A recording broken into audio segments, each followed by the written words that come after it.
The day of judgment will not come about until Muslims fight Jews and kill them. Then the Jews will hide behind rocks and trees, and the rocks and the trees will cry out, "O Muslim, there is a Jew hiding behind me, come and kill him." This is in its very charter. Hamas is institutionally deeply anti-Semitic. And notice, they don't just hate Israelis, they hate all Jews as mentioned in their charter. This is clearly not conducive to brokering a peace agreement. Secondly, Hamas are implacably against a two-state solution.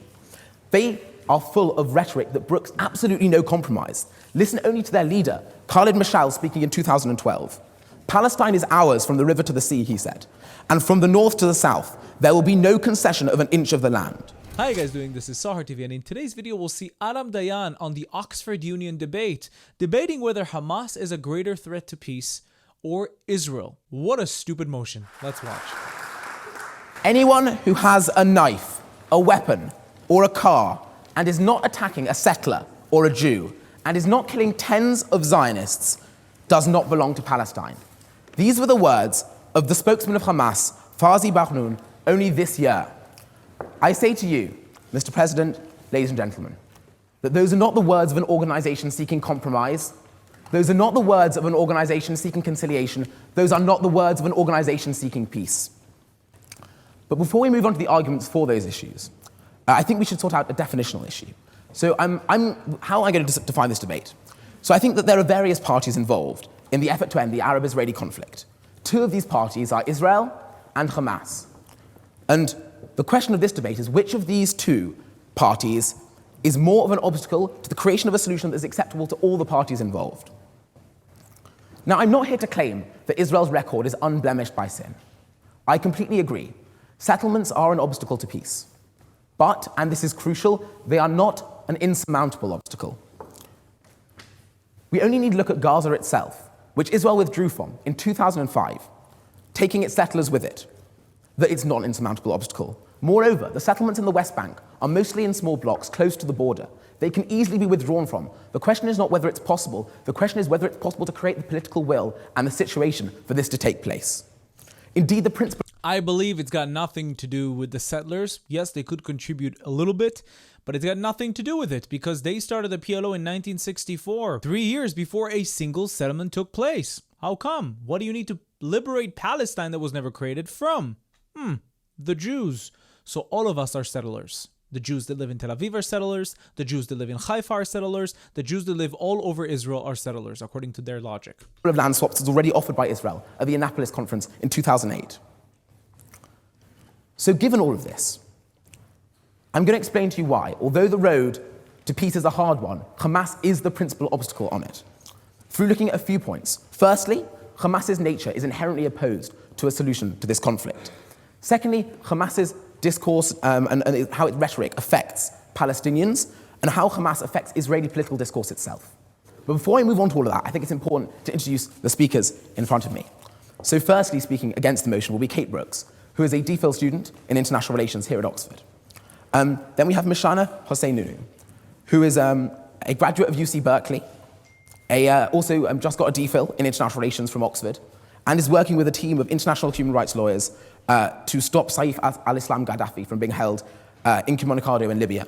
And finally, we have Avi Shlayim, the emeritus professor of international relations at St. Antony's College, Oxford, and a fellow of the British Academy.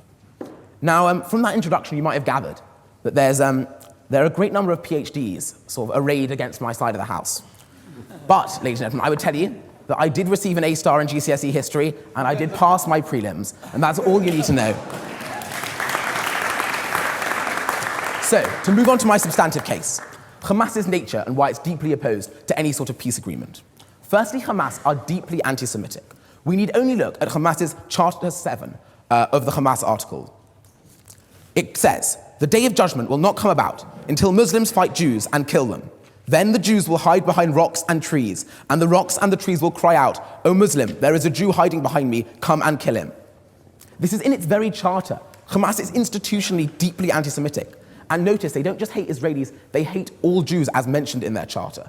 This is clearly not conducive to brokering a peace agreement. Secondly, Hamas are implacably against a two-state solution.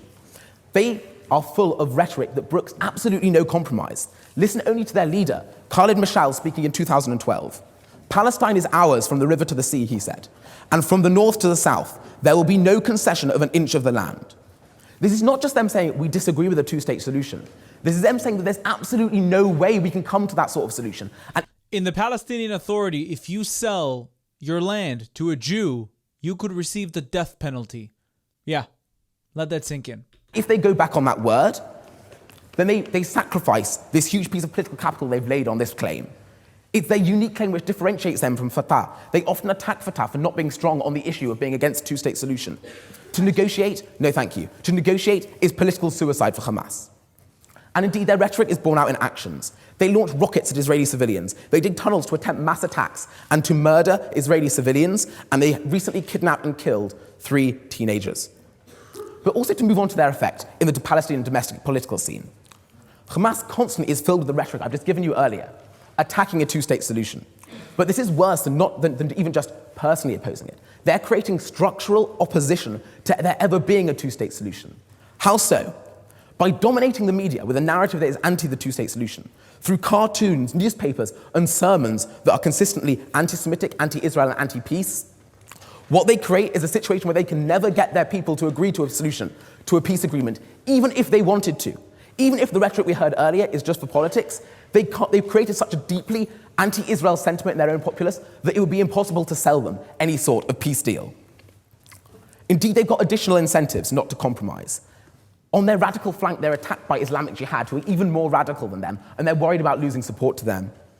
And they're reliant on Iranian money that only arrives if they are consistently anti-Israel.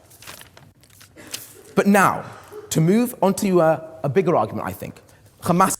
Just pay attention, the Shias in Iran conspire with the Sunnis in Gaza and Judea and Samaria for their common enemy, the Jews. Despite the fact that Shia and Sunnis fight each other all the time and kill each other all the time, they have decided to help one another against their common enemy, the Jews. This effect on Israeli political discourse. So a small preface to this. Israel wants peace. Polls consistently show most Israelis support the two-state solution. Question. One moment. Prime Minister Netanyahu's Bar-Ilan speech in the most right-wing university in Israel said that he was pro-two-state solution. And indeed, Israel's negotiation record shows this. Ehud Barak in 2000 offered 95% of the West Bank plus land swaps for peace. Don't you think that's a big step for peace? No. If Israel plans to have peace and to evacuate the settlements, why are they still building them? So as I... Because it's disputed territory. You did not eat, young lady. You did not eat at all. You didn't cook anything. You thought you did something. But it is Israel's disputed territories. And until Israel is recognized as a Jewish state, according to Resolution 242 of the UN, we don't have to give lands at all. Therefore, it's not illegal. It's disputed. Spoke about earlier. Most of the settlements are in blocks close to the border that could be dealt with in land swaps. But moreover, the point that Kate makes is in fact adds to my persuasive argument that I'm about to bring you about why Hamas gives fodder to the Israeli right, the people who want to build the settlements that she thinks are damaging the peace process, and Hamas's existence is something that bolsters the right-wing narrative in Israel and is the only thing that allows them to keep on building these settlements. So, if we move on, to successfully sign for a final status agreement, Israel must build some sort of political consensus for a deal. So, if we can imagine in a simple model, there are left-wing people who are going to support any deal, whatever the situation, basically. There are right-wing people who believe that God gave them the land, and they're going to be implacably opposed to any deal. But the vast majority of Israelis, as evinced by the fact that 60% of Israelis in a recent poll support the two-state solution in principle. By the way, this speech was given about 10 years ago. Today, a lot less Israelis support the two-state solution. After what happened to us on October 7th, we saw exactly the result of giving a state to the Palestinians.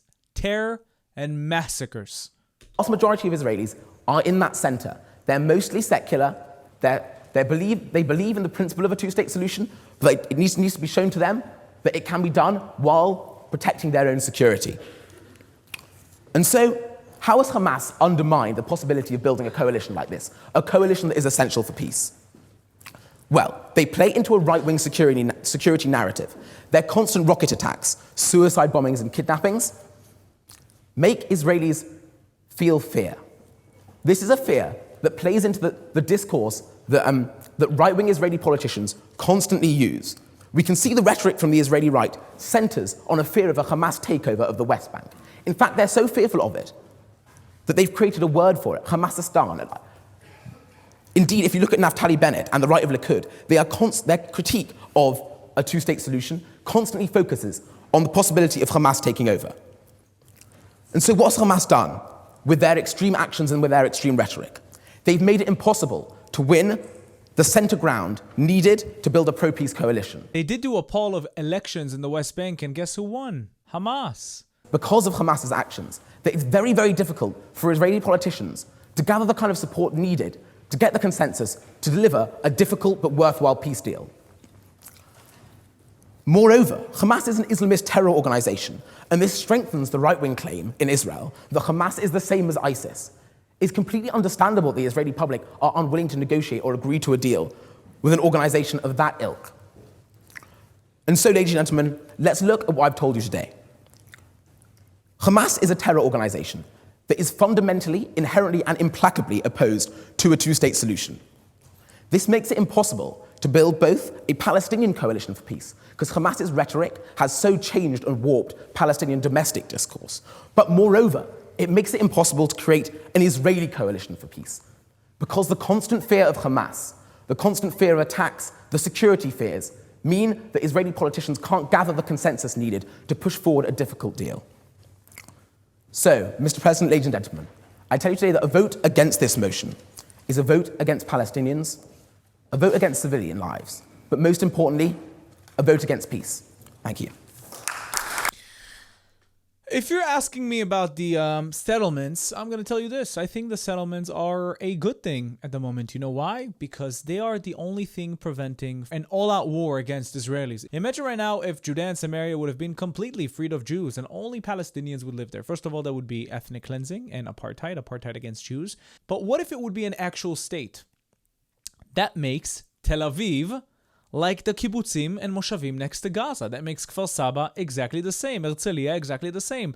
All of the big cities are now really close to an enemy state that doesn't seek the existence of this Jewish state.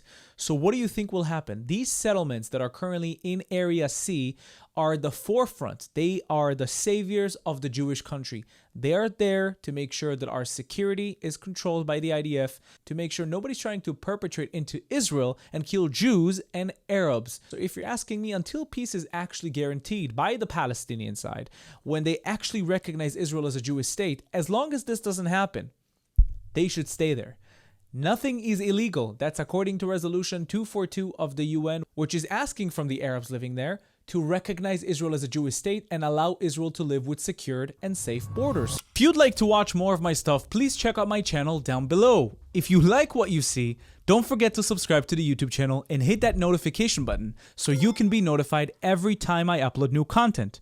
If you'd like to support me and the channel financially, you can do that using Buy Me Coffee or Patreon down in the links below. Also, we now have a Discord that you can join down in the link below. And now you can become a YouTube member and enjoy specific YouTube perks. Thank you for watching. I'll see you in the next video.